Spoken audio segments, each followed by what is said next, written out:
अजी सुनते हो? सुनो तो सही, देखो तो ज़रा, माँ जी अभी तक नहीं आई। 9 बज गए हैं। रोज़ 8 बजे तक आ जाती हैं, पर 2-3 दिनों से आधे घंटे देर से आती हैं और आज तो 1 घंटा हो गया है। प्रिया ने अपने पति से कहा। कहाँ जाएंगी? आ रही होंगी, तो चिंता मत कर, धीरज ने कहा। नाश्ता भी बनाना है, सारा काम भी पड़ा है, काम वाली भी नहीं आई है। अब मैं ऑफिस जाऊं या घर का काम देखूं? मेरे ऑफिस जाने का टाइम भी हो गया है और मेरा नाश्ता टिफ़िन कुछ भी तैयार नहीं है। पता नहीं कहाँ रह गई। मैं तो कहती हूँ आज पूछ ही लो उनसे कि ये सब क्या चल रहा है, कहाँ जाती हो आजकल? प्रिया गुस्से से धीरज से बोली। कहाँ जाएंगी, कोई मिल गया होगा तो बात करते बैठ गई होंगी।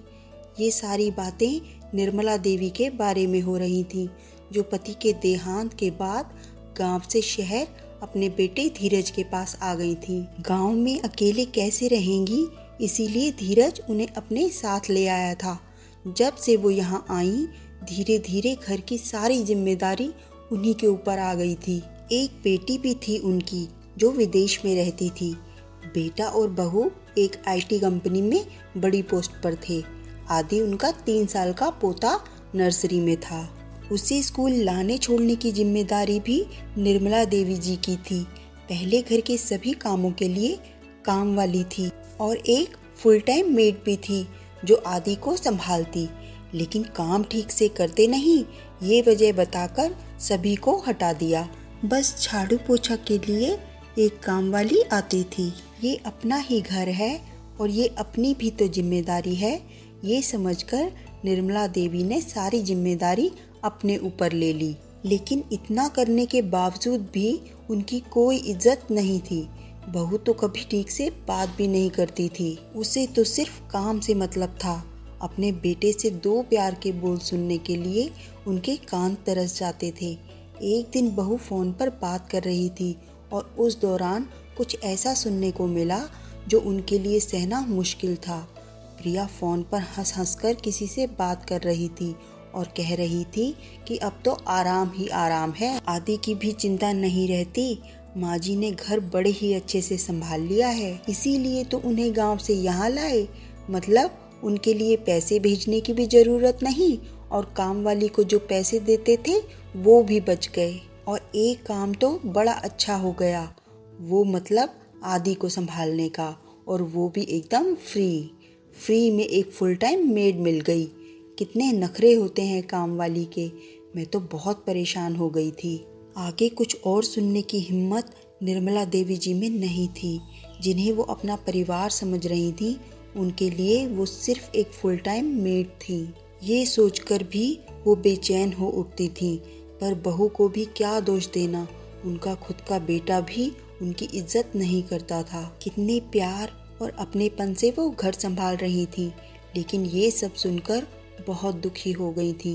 निर्मला देवी के पति दूसरों के यहाँ मजदूरी करते थे, उसी से उनका गुजर बसर होता था। संपत्ति के नाम पर बस एक छोटा सा कमरा था, लेकिन दोनों बच्चों को कभी किसी चीज़ की कमी नहीं होने दी। दोनों यही सोचते थे कि हमारे बच्चे खूब पढ़े लिखें और जीवन में कुछ बने, और धीरज उनकी अपेक्षा पूरी भी करता था। 12वीं पूरी करने के बाद आगे की पढ़ाई के लिए धीरज को शहर भेज दिया।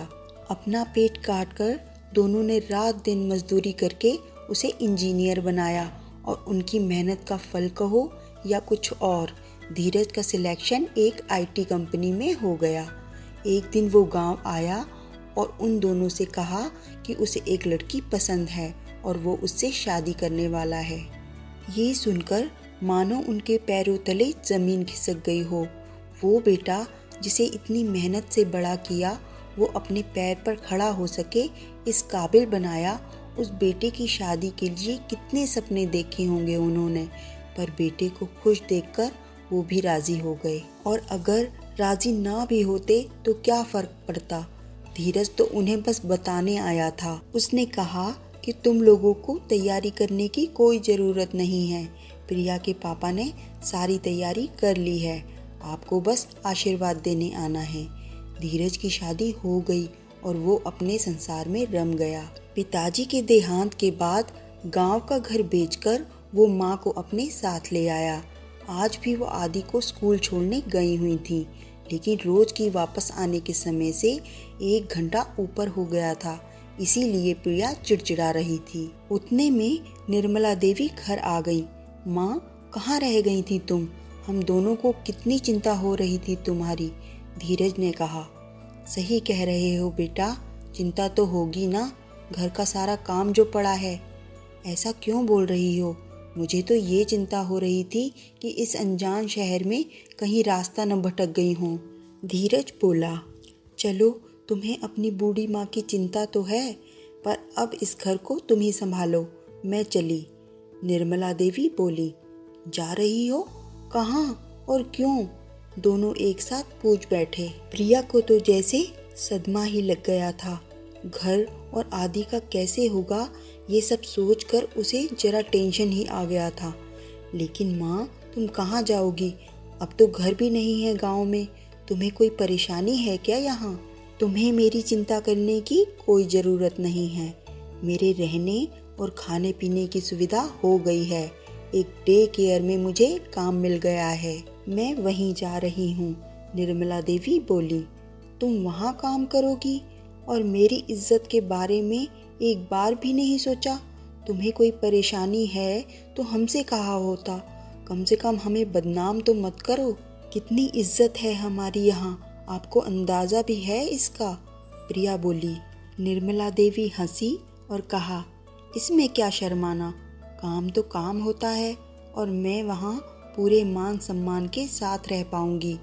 और फुल टाइम मेट से ये काम मुझे ज़्यादा अच्छा लगा। ये सुनकर मानो प्रिया के चेहरे का रंग ही उड़ गया था। और तुम इज्जत की मत चिंता करो, मैं यहाँ से दूर दूसरे शहर जा रही हूँ। ये कहकर वे अपने कमरे में चली गईं। दोनों उनकी तरफ देखते ही रह गए। दूसरे दिन जब वे जाने के लिए निकली तो दोनों ने उनके पैर पकड़ लिए और माफ़ी मांगने लगे। दोनों के आंखों से आंसू बह रहे थे। उन्हें अपनी गलती का एहसास हो गया था। हमें माफ़ कर दो, हम स्वार्थी हो गए थे। अब हम सभी कामों के लिए काम वाली रखेंगे, पर आप मत जाइए। आप यहीं रहिए और अपने पोते के साथ खेलिए, बस जाइए मत। निर्मला देवी बोली, चलो अच्छी बात है कि तुम्हें देर से ही सही पर अपनी गलती का एहसास तो हुआ और अपने कमरे में जाकर अपनी सहेली को फ़ोन किया और कहने लगी, तुम्हारा सुझाव तो काम कर गया।